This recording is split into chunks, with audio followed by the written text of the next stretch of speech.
Loss অ্যাঞ্জেলেসের দাবানল, যেখানে প্রকৃতি ও মানবতার ভয়াবহ পরীক্ষা চলছিল, এই সংকটময় সময়ে ঘটল এক চাঞ্চল্যকর অপরাধ। 10 জন অপরাধী এই সুযোগে চালায় লুটপাট ও অগ্নিসংযোগ। চুরি হয় এমি অ্যাওয়ার্ড সহ $2 লাখ বেশি মূল্যের সম্পদ। এই অপরাধীরা পরিত্যক্ত বাড়িঘরে ঢুকে মূল্যবান সামগ্রী চুরি করে। পুলিশ দ্রুতই অভিযান চালিয়ে 10 জনকে গ্রেফতার করেছে।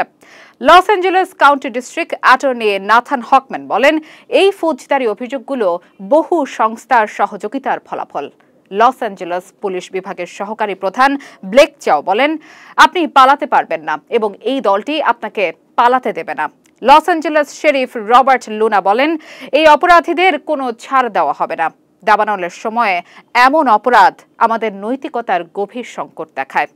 এই ঘটনা আমাদেরকে স্মরণ করিয়ে দেয়, মানবতার বিপর্যয়ের সময়েও কিছু মানুষ কিভাবে নিজেদের স্বার্থ সিদ্ধির জন্য অপরাধমূলক কার্যকলাপে লিপ্ত হয়।